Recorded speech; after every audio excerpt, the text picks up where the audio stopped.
별장에서 감염의 전장에서 상흔 소식이 여전히 간간히 들려오던 1937년 11월 25일 농업부 장관이자 미국 부통령인 헨리 월리스가 의회에 불리어 나왔다.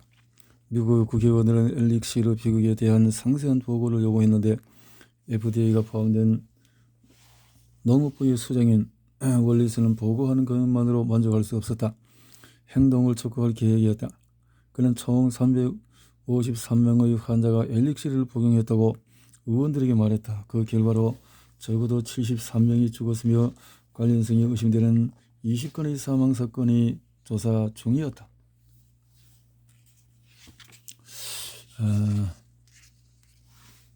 보고서는 추적의 어려움을 시콜콜 언급하고 수많은 개별 사건의 비참함을 묘사했으며 두 통의 편지를 전제했다. 하나는 가장 친한 친구의 죽게 한 뉴올리언스 의사가 쓴 것이고, 다른 하나는 딸을 잃고 수심에 잠긴 오클라호마 털스의 메이저 니드프의 부인이 쓴 것이었다. 원래서는 매생길사의 행위와 관행을 특히 공들여 묘사했는데, 매생길사나 왓킨스가 법률 위반으로 유죄 판결을 받은 3건의 사건을 자세히 설명했다. 엘릭시르 라벨의 사본에는 이런 문구가 달려있었다.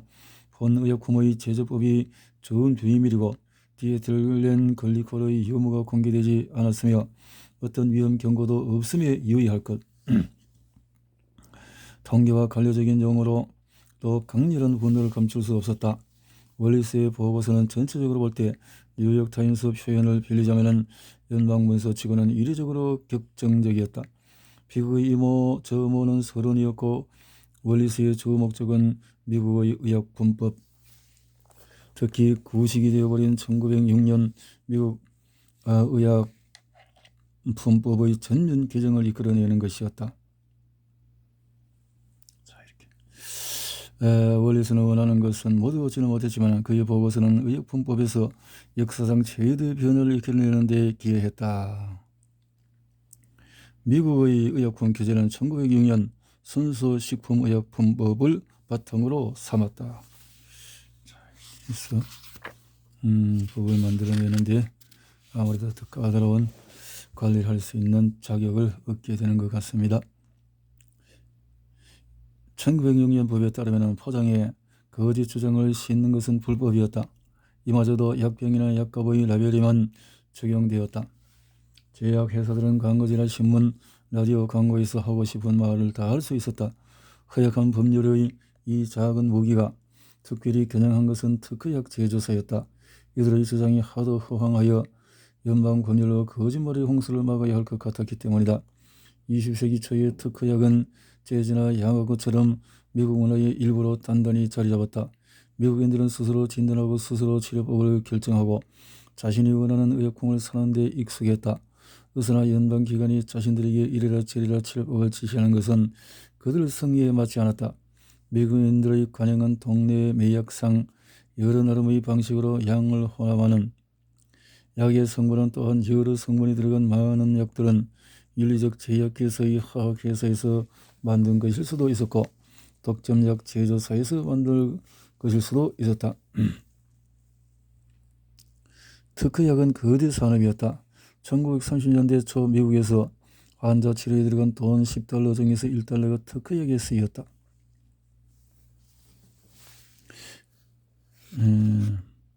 이런 약을 만드는 자들은 탄탄하고 성공적이고 부유한 이익을 집단을 조직했으며 자기네 사업을 침범하려는 시도를 무력화하는 데 거리낌이 없었다.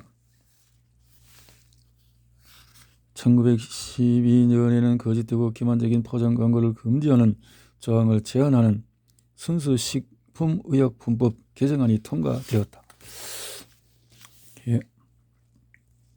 미국인들은 부인병에는 핑검의, 비만에는 마몰라 등등등등 이렇게 이익은 막대했다. 매생길의 엘릭시르 첫 병이 팔리기 훨씬 전에 차려져 있었다.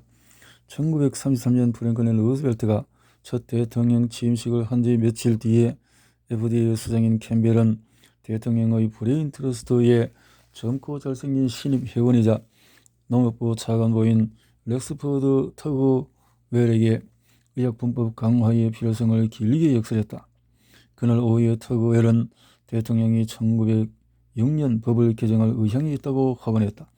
이 뉴딜주의자들은 의약분법 개정을 정권 출범 이후에 첫 100일의 입법 의제에 포함했다. 이렇게 탄생한 법안은 월터 캠벨이 바란 거의 모든 것을 망라한 전면적 개혁으로 몇 주 뒤에 의회에 발의되었으나 이내 입법 참사를 낳았다. 너무 조급한 탓이었다.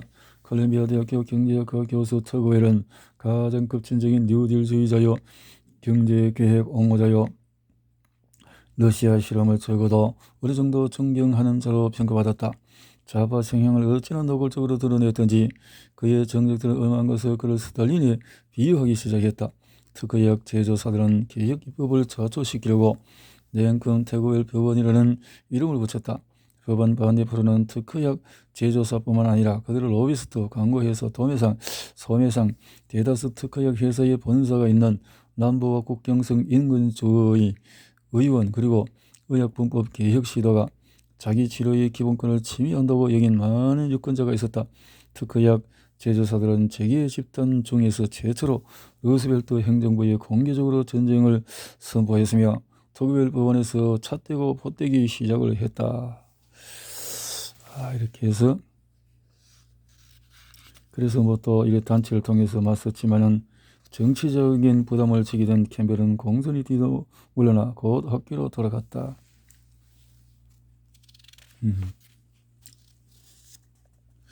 컴프로드는 투사로서의 뜻밖의 인물이었다.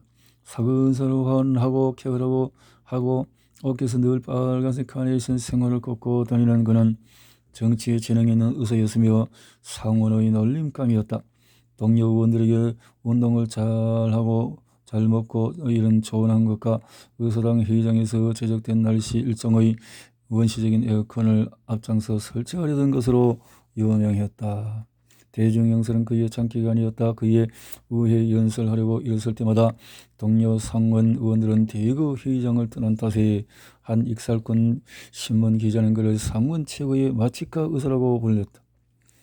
그는 논란과 반대가 무성한 개혁 시도를 주도할 사람과는 거리가 멀어 보였다. 뉴욕시 보건국장 일대에 보톨리스누스 중독적으로 많은 시민의 목숨을 잃었는데 당시 FDA는 식품오염의 원인이 올리브 가공 공장임을 밝혀냈다. 특허약 법안을 위해서 마련한 청문회는 참사로 끝났다. 특허약 로비스트들은 수단과 방법을 가리지 않고 최대한 오랫동안 특허약을 토론의 주제로 삼았으며 이른바 교수 법안을 까내리고 약광들이 소련화될 것이라고 경고했다. 언론에는 의약품 광고가 5년 안에 사라질 것이라고 겁을 줬으며 새 법안이 통과되면 FDA에 막강하고 사악한 기구가 되어 성실한 미국 기업들이 관료지에 묵직하고 차갑고 촉촉한 손을 휘두를 것이라고 예언을 했다. 터그웰 법안은 흙투성이 피투성이가 되어서 위원회 책상 서랍에 처박혔다. 하지만 이 과정에서 코플랜드 상원 의원은 오히려 오기가 생겼다. 그는 실패한 대의를 포기를 하려 들지 않았다. 법원이 적게 내버려 두기를 거부하고 수정에 수정을 거듭하고 회의에 회의를 소집하고 협상에 협상을 추진했다. 이렇게 했다는 거죠. 하지만 코플랜드에게는 지원 세력이 있었다. 무엇보다도 캠벨과 FDA가 든든한 버팀목이 되어 주었다. 레몬은 많은 사람이 포스터를 볼 수 있도록 조치했다. 한 걸음이는 시카고에 보내고 이렇게 해서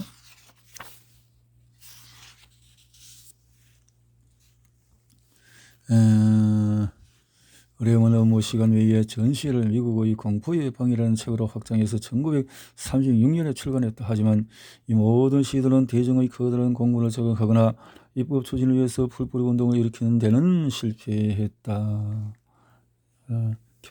교묘한 정치 공작에도 불구하고 대폭 순화된 그의 식품 및 의약품 개혁 법안 최종안은 1937년 말까지도 여전히 위원회에 처박혀 있었다.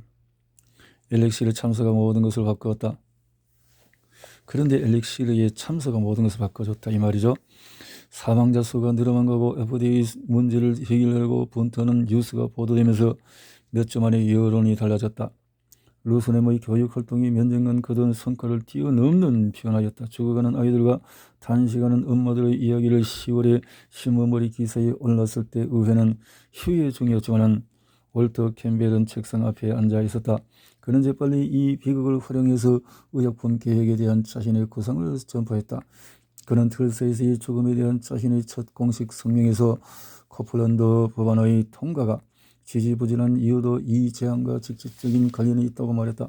사망자 수가 늘수록 변화를 촉구하는 그의 목소리도 커졌다. 마침내 변화가 일어났다. 농업부 장관 헨리 월리스가 엘릭시르 참사에 대한 의회에서 보고하던 즈음 모든 의원들이 신문사설, 정보 유권자들 편지를 읽고 있었는데 전부 더 이상의 죽음을 막기 위해서 의약품법을 강화하려는 요구였다. 이렇게 해서 하나의 법이 이렇게 이루어지게 되어지고 채택이 되어지고 털사에서 첫 번째 엘릭시르 사망사건이 일어난 지 8달이 지나지 않은 1938년 6월 2일에 의회는 새로운 연방식품, 의약품, 화장품법을 통과시켰다. 코플랜드는 이렇게 말했다. 이제 우리는 자랑스러워할 수 있는 법률을 갖게 되었다. 이 법률은 거대한 진보이며 세계 어느 나라보다도 앞설 것이다. 그의 말이 옳았다. 1938년 법은 나머지 모든 선진국의 본보기가 되었다. 노력 덕분에 대통령 아들 병에 걸리기 몇 해 전에 대통령 자신이 원하던 계획 법안이 통과되었다. 코플랜드에게는 개인적으로 크나큰 승리였으며 여기에는 대가가 따랐다. 의회가 대통령의 서명을 얻기 위해서 새 법률을 백악관에 보낸 지 2주 뒤 어느 날 아침 컴프런트는 잠자리에서 몸을 일으킬 수 없었다. 그는 아내에게 눈이 떠지지 않는다고 말했으며 그는 날 오후 혼수 상태에 빠져서 저녁에 숨을 거두었다. 참 실컷 일을 하고 수고하고 스트레스와 과로 때문에 이렇게 되어지는 것 같네요. 공식 사인은 순한 허탈이었다. 그의 의사는 이렇게 말했다. 코플랜드는 동료들에게 과로와 의회 업무 스트레스 위험성을 경고하고서도 정작 자신은 그 희생자가 되고 말았다. 많은 이들의 웃음거리이던 이 말쑥한 동정요법 의사는 의약품 규제의 새로운 본보기를 세상에 선사하는 일에 목숨을 바쳤다. 그렇게 되었군요. 이렇게 서명이 되어졌다라는 건데요. 대통령의 서명이 되어지고 영향은 소비자 안전을 훌쩍 넘어 신약이 발견되고 개발되는 방식을 반영하고 규제하고 근본적인 변화에 박차를 가했다. 이렇게 해서 1937년 법이 이 법률을 감심이 시행 책임을 FDA에 확고히 부여함으로써 오염된 식품을 주로 쫓아다니던 군소감찰기관은 모든 신약의 안전과 효능을 평가하는 의젓한 규제기관으로서 이 탈바꿈을 했다. 승승장구하려면 FDA의 기대에 부응해서 사업을 과학 연구처럼 운영해야 했다. 이로써 일세를 풍미하던 특허약 제조사들은 쇠락의 길을 걸었다.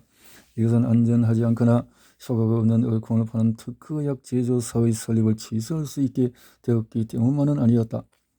의약품 개발에 비용이 많이 들고 시간이 오래 걸리고 과학적인 방법이 쓰이던 새 시대의 특허약 제조사는 공룡 같은 존재였기 때문이다. 시대에 발맞추지 못해서 도태된 것이다. 옛 특허약 회사들은 암을 치료하는 주장을 접고 일반 의약품, 감기약, 영양제에 치중하기 시작했다. 적응하지 못하면 파산했다. 새 법률이 도입되었음에도 세뮤엘 메생겔은 자신이 어떤 법률도 어기지 않았다고 주장을 했다. 메생겔사. 자기 주위에는 기비 100명이 넘는 사람의 목숨을 앗고도 처벌받지 않는 것을 용납할 수 없었다. 1938년 6월 그는 농업부 권고에 따라서 메생겔사에 대한 형사소송 절차에 들어갔다. 새 법률로 기소할 수는 없었다.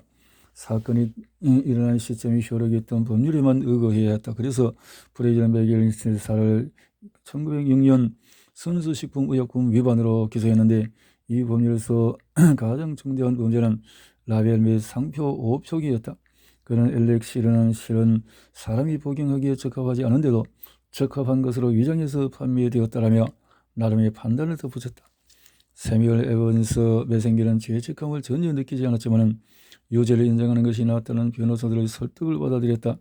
아무도 감옥에 가지 않았으나 매생길사는 1906년 법 위반으로 부과된 벌금 중에 가장 큰 액수인 26,000달러를 납부했다.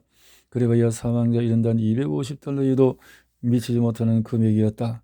그런 뒤에 매생길은 엘렉시르 술파닐 아미드의 진실이라는 소책자를 배포했다. 그는 제조 과정에서의 어떤 잘못도 인정하지 않았으며 디에틸글리콜이 정말 독성작용을 했는지 여전히 의심의 여지가 많다고 언급했다. 그는 그 뒤로 몇 해 동안 자료를 수집해서 의약품과 제약에 대한 계엄의 15, 20세기 매생길사에 대한 진보의 궤관이라는 책을 썼다. 이 책에는 그는 자신의 가문이 의학에 헌신한 것을 치하했을 뿐 엘렉시르 사건은 거론하지 않았다. 참, 이 죄책감, 이 잘못된 것에 대한 그 어떤 또 자기네들이 또 회사를 이어가야 되기 때문에 변명을 할 수밖에 없는 내용들인 것 같네요. 19장에서 1939년 초 앵글로 이집트 수단 하르툼 남쪽 끝에 있는 작고 저접한 병원에서 영국인 의사 3명이 절망에 빠졌다. 지난 4년간 해마다 수막염 유행이 이 지역 부족들을 휩쓸어서 수단인 1만 5천 명의 목숨을 앗아갔다. 환자 3명 중에 2명이 죽었다. 이렇게 환자들이 죽어나가는 백약의 치사율은 높아서 무효였다. 영국인 의사들은 환자를 돌보고 질병 전파를 막는 데 적점을 두었다. 하지만 처음부터 문제가 생겼다. 원주민 환자들은 고열과 선망에 시달렸기에 약을 알약 형태로 투여할 수 없었다.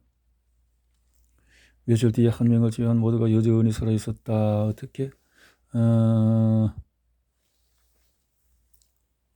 의사들은 즉시 설파제를 더 보내달라고 전보를 줬다. 설파제가 도착하자 영국인 의사 1명은 병원에 남고 나머지 2명은 이 마을 저 마을 다니면서 수막염 환자가 보이는 대로 설파제를 투약했다.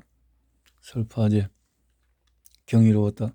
몇 주 만에 400명이 넘는 환자를 치료했는데 그 중에 90% 이상이 목숨을 건졌다. 이것은 지금까지 중미에서 최대의 규모의 설파제 인체 시험이었으며 결과는 대성공이었다. 이렇게 해서 개발한 것이 MM693이라고 불린 이 약의 주목하는 폐렴, 수막염 치료는 뜻밖의 횡재였다. 폐렴 치료제가 이렇게 수막염까지. 메이 앤드 베이커는 독일인들의 발견, 콜브르그의 성공, 프랑스의 순수한 황발견 등이 알려지기 시작한 1936년 설파제 게임에 뛰어든 여러 회사 중에 하나였다. 메이 앤드 베이커. 브루노의 실험실과 도마크의 실험실에서만 황분자를 계량하려고 연구하고 있었던 것은 아니었다. 메이 앤드 베이커의 화학자들도 전 세계 수많은 회사와 마찬가지로 더 많은 세균에 더 큰 효과를 발휘하거나 독성이 낮고 둘 다면 금상첨화였다. 최고의 제품. 술파피리딘 신약의 공식 명칭이었지만 영국에서는 다들 그냥 693이라고 불렸다. 폐렴에만 효과가 있는 것이 아니었다. 연쇄상 구균 질병, 수막염, 포도구균 감염, 인균 감염에도 순수한 항보다도 훨씬 뛰어난 효과를 발휘했다. 1937년 말에 독성 검사에도 안전성이 완벽히 가까웠다. 그 점에 MB 연구원 몇 명이 술파피리딘을 스스로 시험해 봤는데 역시 부작용이 없었다. 이렇게 해서 결과를 발표하고 인체를 대상으로 해서 신약을 출시하게 되어졌다. 미국에 진출하는 시간이 좀 걸렸다. 엘렉시르 참사가 아직 내리에 싱싱한데 그보다도 훨씬 강력한 설파제 소문이 들려왔으니 말이다. 메이 앤드 베이커는 존스 홉킨스 병원에서 페린론과 엘리너 블리스의 주도하에 신약의 동물 실험을 시행했으나 미국 내 판매는 미국 회사 머크가 맡도록 계약을 맺었다. 1938년 10월에 머크는 새로 권한이 강화된 FDA의 신약 승인을 신청하면서 이 새로운 설파제의 수요가 지대하다고 언급했다. 하지만 FDA는 서두르지 않았다. 1938년 법의 엄격해진 승인 규제들이 이제 막 적용되고 있었다. 결국 미국 의학협회가 중재에 나섰다. 곧 폐렴 처리가 시작될 텐데 신약이 허가되지 않으면 환자 수천 명이 목숨을 잃을 터였다. 그래서 청취하고 한편 술파피리딘이 언론에 보도되기 시작했다. 1938년 12월 콜리어스는 살인자에게 죽음을 이르는 특집 기사에서 페레모 지배가 끝났음을 축하했으며 대중이 신약을 찾기 시작했으며 새로운 패턴이 정착되었다. FDA가 시험 분석 결과를 면밀히 비교해서 신약의 성급한 승인을 억제한 반면에 환자와 가족은 언론에서 보고 들은 것에 고무되어 이제는 엘릭시르 참사에 대한 기억도 희미해지고 있었다. 더 신속한 조치를 촉구했다. 봄이 가까워지면서 미국 의학회는 마침내 의사 45명의 설문을 마지막으로 조사를 마무리했다. 미국에서 설파피리딘이 승인되기까지의 과정은 신약 승인의 패턴이 되었으며 이 패턴은 2차 세계대전 이후까지 이어졌다. 그렇군요. 순수한 황보다도 이토록 효과가 뛰어난 황변이형 하나만 있을 리가 없었다. 제약회사들은 연구 프로그램을 유지하면서 효과가 더 강하고 독성은 더 약하고 특허를 낼 수 있는 형태의 차세대 설파제를 찾아 헤맸다. 1939년에는 설파티아졸이 이어서 1940년에는 설파디아진이 발견되었다. 전자는 설파피리딘보다도 역효가 강했고 후자는 독성이 약했다. 페이린 롱은 이렇게 말했다. 여러 항화물을 투약하면서 환자가 고통에 시달리지만은 설파디아진은 투약한 환자가 이튿날 멀쩡하게 일어나 밥을 찾는다. 이 밖에도 1930년대 말에는 1940년대 초까지 수많은 황파생물이 발견이 되어졌다. 프랑스 브루너가 개탄했듯이 경제에서 뒤처지고 있었다. 브루너가 바이에르의 도마크 실험실도 더 효과적인 변이형을 연구하고 있었지만 설파제 시장의 국제적인 주도권은 이미 잃어버렸다. 새로운 설파제로 치료할 수 있는 질병의 수도 늘었다. 설파피리딘은 설파제 치료 대상을 연쇄 국인에서 폐렴으로 넓혔으며 임질과 수목염에도 효과가 예전보다 뛰어났다. 설파디아졸은 이 모든 질병에 대해서 비슷하거나 더 나은 효과를 냈으며 포도국인 감염에도 이름을 올렸다. 설파디아진은 강점은 현저한 무독성이었으나 연쇄국인에 대해서는 이전의 어떤 설파제보다도 효과적이었다. 도마크는 설파디아진을 검사한 뒤에 바이에리 연구진에게 이렇게 농담을 했다고 한다. 약제를 더 찾아보는 것은 그만두라고 여러분에게 조언해야 하겠군요. 감염된 생기를 채소의 투여량으로 100% 치료할 수 있는데 여기서 어떻게 더 나아지겠습니까? 설파디아진은 설파제의 제왕처럼 보였다.